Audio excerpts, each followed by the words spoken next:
Assalamualaikum warahmatullahi wabarakatuh. Waalaikumsalam warahmatullahi wabarakatuh. Selamat pagi menjelang siang adik-adik semua. Bagaimana kabarnya adik-adik? Baik Pak, alhamdulillah Pak, baik Pak. Oh ya, alhamdulillah. Ya baik. Sebelum kita mengawali perkuliahan ini, marilah kita berdoa dulu ya. Kita berdoa dulu menurut agama dan kepercayaan kita masing-masing.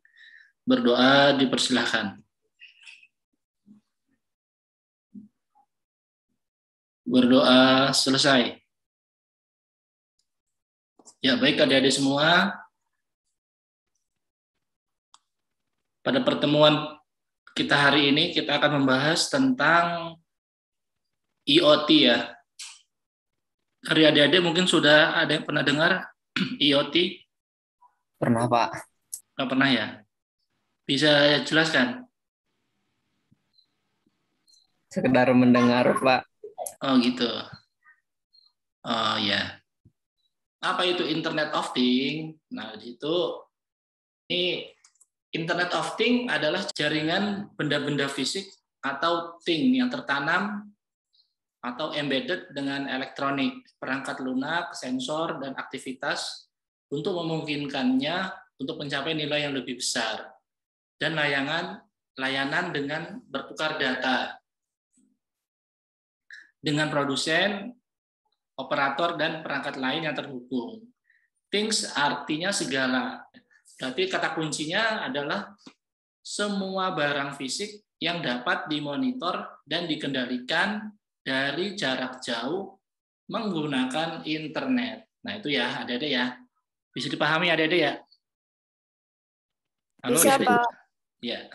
Tujuan daripada IoT merupakan sebuah konsep yang bertujuan untuk memperluas manfaat dari konektivitas internet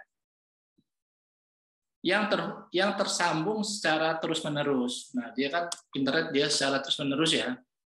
Nah, IoT juga sudah banyak digunakan ya, ada di smart infrastruktur seperti itu. Terus kejadian kemarin itu ada teman jadi di lampu merah dia agak kelebihan seperti itu. Nah, di situ padahal tidak ada polisi sama sekali di daerah situ. Itu kejadiannya di perempatan Wonosari ya, perempatan yang ring road yang mau ke arah Wonosari. Nah di situ teman saya tuh ya kan karena buru-buru kan, terus kadang-kadang kalau udah kuning kita kan kadang-kadang ada juga yang ini ya, yang langsung gitu ya, yang langsung. Nah itu dia berhenti tapi dia agak maju seperti itu. Nah itu setelah kejadian itu dia pulang. Nah setelah 3 hari kemudian barulah ada surat ya, ada surat yang disampaikan ke rumah seperti itu. Nah itu suratnya itu surat denda, jadi harus dibayarkan. Nah itu sudah terjadi ya di Jogja ya. Jadi di Jogja sudah terjadi. Jadi seperti itu ya. Jadi nanti itu IoT-nya di mana? IoT-nya di perempatan itu dipasang kamera ya, Jadi dia memantau traffic yang ada di situ. Nah, jikalau ada kesalahan, nah maka itu akan dipotret. Nah, pas di dalam teman saya itu juga ada foto plat sama dia mobilnya agak maju ke depan. Nah, seperti itu. Jadi itu juga sebenarnya memudahkan polisi juga. Terus jadi si pengendara juga harus hati-hati seperti itu. Jadi hati-hati, jangan mentang-mentang nggak ada polisi langsung seperti itu. Nah itu kalau bisa harus mematuhi peraturan ya. Itu untuk diri kita juga digunakan secara global di rumah. Nah di rumah juga ada yang namanya smart home ya, smart home. Jadi smart home ini juga nanti nanti akan Bapak jelaskan juga ya. Bapak kebetulan juga sudah sedikit menerapkan tentang smart home seperti itu. Terus di transportasi, nah di transportasi juga yang tadi ya seperti itu ya, traffic jalan. Nah ini di beberapa komunitas juga sudah menerapkan daripada IoT seperti itu. Nah ini konsep dan cara kerja IoT. Konsep IoT ini sebetulnya cukup sederhana dengan cara kerja mengacu pada 3 elemen utama. Yang pertama, barang fisik yang dilengkapi modul IoT. Kedua, perangkat koneksi ke internet seperti modem, router, dan wireless SPD seperti di rumah. Terus yang ketiga, adanya cloud data center untuk menyimpan aplikasi beserta database. Cara kerja Internet of Things yaitu dengan memanfaatkan sebuah argumentasi pemrograman yang di mana tiap-tiap perintah argumennya itu menghasilkan sebuah interaksi antara sesama mesin yang terhubung secara otomatis tanpa campur tangan manusia. Dan dalam jarak berapapun, internetlah yang menjadi penghubung di antara kedua interaksi mesin tersebut. Sementara manusia hanya bertugas sebagai pengatur dan pengawas bekerjanya alat tersebut secara langsung. Nah, di sini di perangkat IoT ya. Perangkat IoT, barang apapun dapat dikatakan sebagai IoT device jika telah terpasang IoT modul atau embedded. Nah, ini yang pertama syaratnya perangkat IoT adanya sensor ya. Nah, di sini sensor berfungsi sebagai penerima atau pengoleksi informasi tentang apa yang ingin dimonitor. Misalnya, sensor suhu untuk mendapatkan informasi suhu, kamera yang tadi CCTV dan itu. Nah, ini sudah dilengkapi dengan WiFi di sini ya, sudah dilengkapi dengan WiFi. Terus ini ada relay. Nah, relay ini untuk menghubungkan ke arus listrik ya, ke arus listrik. Nah, di sini ada yang namanya sensor gerak atau PIR ya. Ada lagi di sini sensor gas. Sensor gas ini nanti untuk mendeteksi apabila ada gas bocor maupun api, nah dia nanti akan mengirim notifikasi ke mengoperasikannya seperti itu ya. Nah ini sistem operasi yang digunakan alat pemantaunya di handphonenya seperti itu. Nah biasanya Bapak akan kalau yang pas kebetulan HP Bapak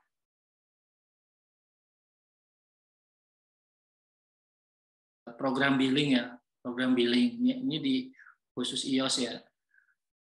Terus kalau untuk Android dia menggunakan app Inventor. Nah ini, nah Bapak nyoba untuk, nah ini adalah salah satu yang tadi ya Arduino IDE tadi ya. Arduino IDE ini berbasiskan komputer storage, jadi dia offline, jadi dia diatur di komputer maupun di laptop. Nah itu dia nggak online ya. Jadi komputer storage dia hanya jadi kalau pas komputernya nggak terhubung dengan pas internet, ya dia buat codingnya di situ.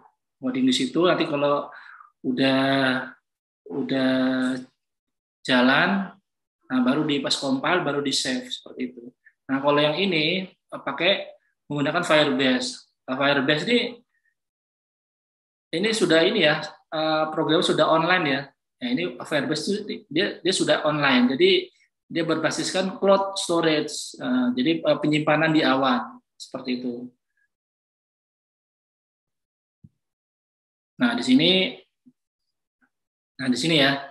Nah, di sini akan Bapak jelaskan alat yang ini adalah local processing. Nah, ini bisa Raspberry, bisa Arduino seperti itu ya. Nah, terus di sini ada kamera ya, kamera atau yang akan kita pantau apa seperti itu. Nah, ini di sini ya.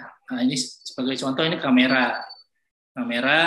Terus dari local processing dia akan mengirimkan Nah, ini via WiFi ya, via WiFi. Nah, di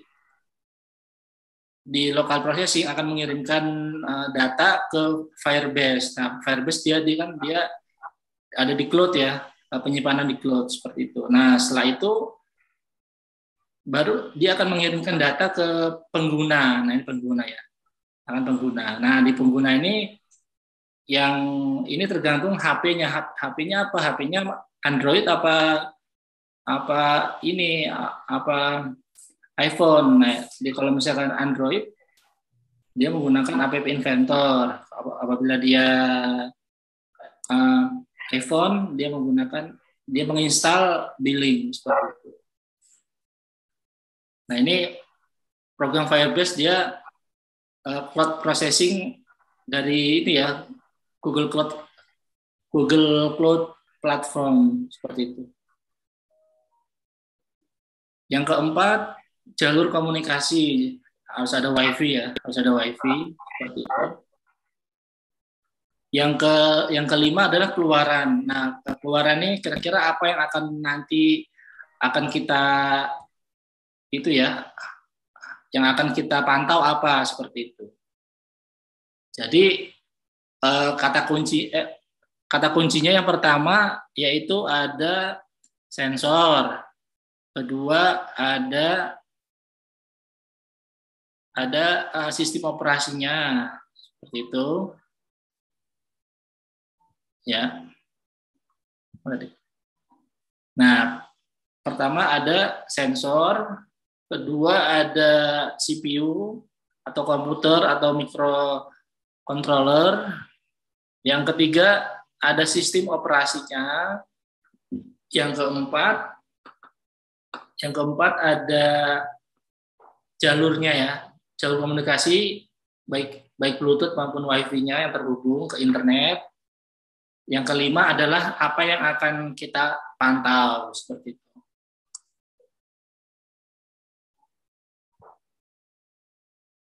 Nah, ini salah satu contoh penelitian Bapak ya. Bapak membuat sebuah lorong uap atau bilik desinfektan. Nah, perbedaan bilik desinfektan ini, nah ini terhubung dengan internet. Jadi, nah di sini ada modul node MCU di sini yang dia terhubung dengan internet seperti itu. Nah ini seperti ini ya. Nah ini seperti ini alatnya ya. Jadi ini di sini ada relay di sini ada relay. Nah di sini ada node MCU di sini dia sudah ada WiFi-nya ya, sudah ada untuk menghubungkan WiFi-nya seperti itu. Nah di sini adalah digambar pada saat pemasangan ya, pada saat pemasangan seperti ini. Nah ini solenoid ya di sini ya. Ini solenoid untuk mengambil air. Jadi Bapak menggunakan di sini menggunakan dua dirigen ya, ada dirigen utama dan kemudian cadangan. Jadi yang cadangan di fullin nanti kalau misalkan habis kan Bapak pasang sensor juga di sini, jadi kalau habis dia akan mengambil cairan yang ada di cadangan seperti itu. Cara kerja seperti itu. Nah ini untuk videonya seperti ini ya videonya. Nah kita masuk ke dalam, dia menyemprotkan, udah itu aja. Sebenarnya sangat simpel ya, sangat simpel. Jadi dia masuk. Nah di sini ada sensor ya, ada sensor gerak. Nah dia akan mendeteksi adanya objek yang akan memasuki ke lorong uap ini seperti itu. Setelah dia masuk, baru nanti dia akan menghidupkan yang relay di sini untuk untuk menghidupkan yang sprayer air yang di sini yang buat nyiramnya seperti itu. Nah di sini ini ada sprayernya ada dua seperti itu. Nah setelah itu nanti datanya nanti akan terrekod di HP seperti itu. Udah itu aja sebenarnya ya seperti itu adik-adik.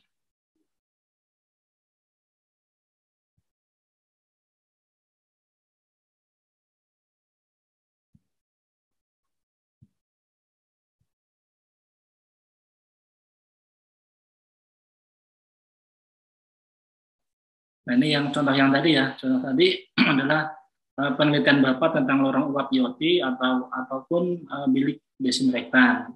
Bilik desinfektan tersebut dihubungkan dengan adanya sensor untuk terhubung dengan internet. Nah, seperti itu aja sih ada. Konsepnya seperti itu.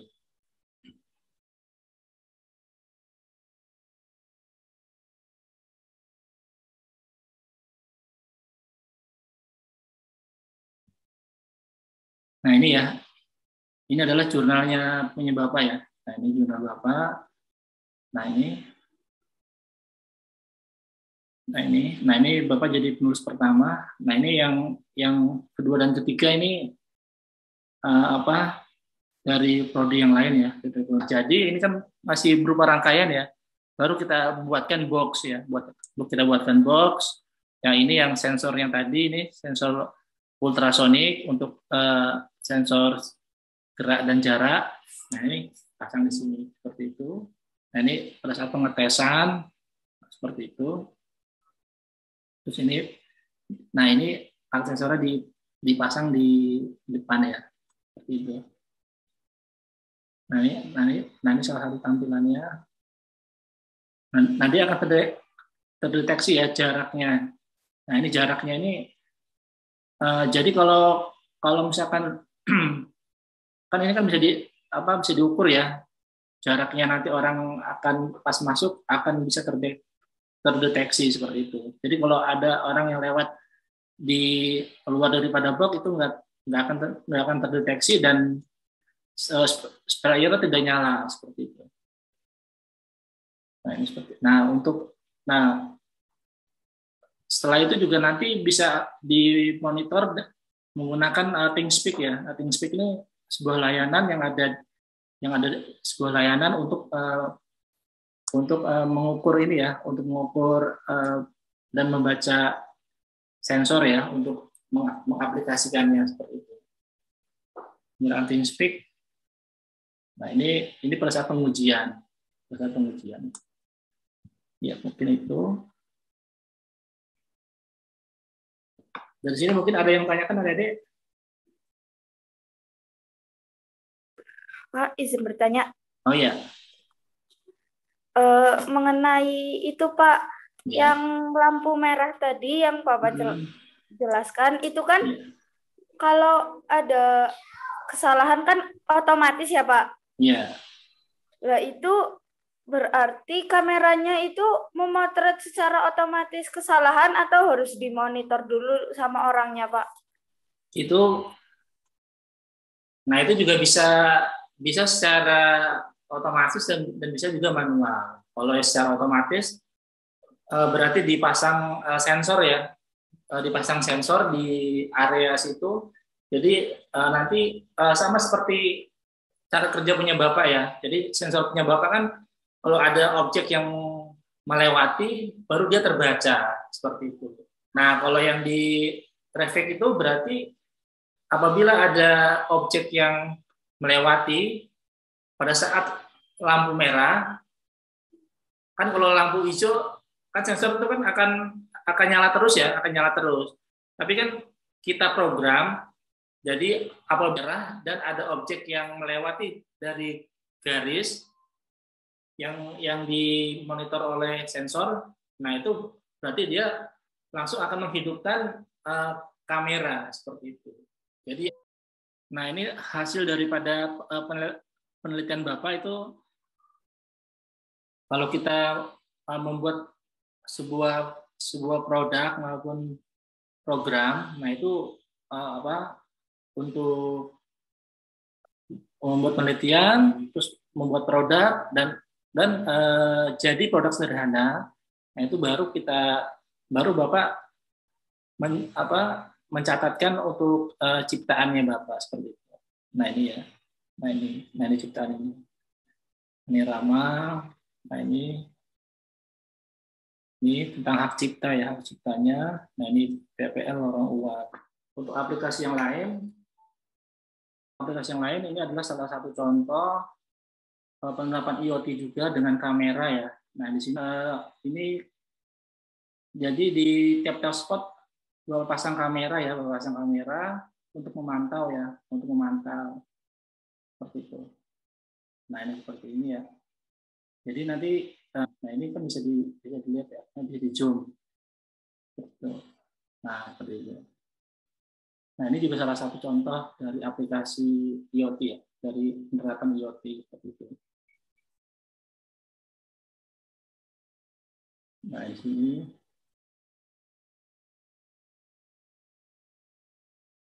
Nah ini dia loading ya.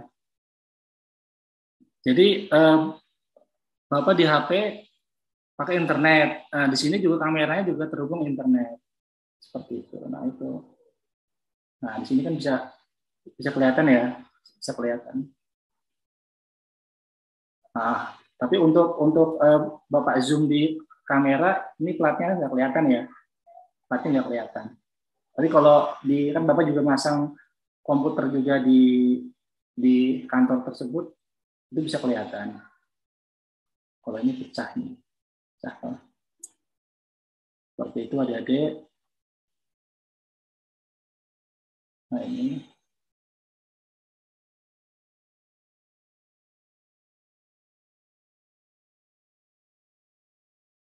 Kamera Xiaomi seperti ini ya. Nah, ini di aplikasi di Bukalapak ya. Nah ini seperti ini. Nah ini di baliknya di hitam ini ada kayak chip ya. Ada itu buat masukin MMC untuk menyimpan data. Jadi nanti datanya tersimpan di sini. Data tersimpan di sini. Jadi nanti dia bisa menyimpan selama 7 hari ya, sekitar semingguan lah. Jadi dia bisa menyimpan semingguan. Nanti kalau udah hari ke-8, dia akan menghapus di hari yang paling terakhir seperti itu. Jadi dia akan begitu terus. Ini sudah Bapak terapkan sudah hampir sekitar 3 tahun ini alat ini awet nih. Ini tinggal ini aja. Ini tinggal ditaruh di atas. Ini yang dari putih ini, yang putih yang ini nih, tinggal taruh di atas terus dibor seperti itu. Dibor terus baru diarahkan seperti ini. Ini kayak ini. Ini harganya berapa nih ya? 350. Dulu Bapak beli masih 175 dulu. Dulu masih 175, sekarang udah 350. Tapi itu adik-adik. Ini seperti ini ada ya, tampilannya seperti ini. Nah ini bisa di zoom juga, bisa di zoom seperti itu. Untuk waktu juga ini kan tersimpan ya. Nah ini untuk jam berapa tuh? Jam 5 pagi belum ada orang. Mungkin itu aja adik-adik yang bisa Bapak sampaikan seperti itu. Baik adik-adik, Bapak cukupkan pertemuan ini dengan membaca hamdalah. Alhamdulillahirabbil alamin. Baik, adik-adik terima kasih adik-adik atas atensinya. Sehat selalu ya. Wassalamualaikum warahmatullahi wabarakatuh. Waalaikumsalam warahmatullahi wabarakatuh. Terima kasih Pak. Ya, sama-sama adik-adik. Ya.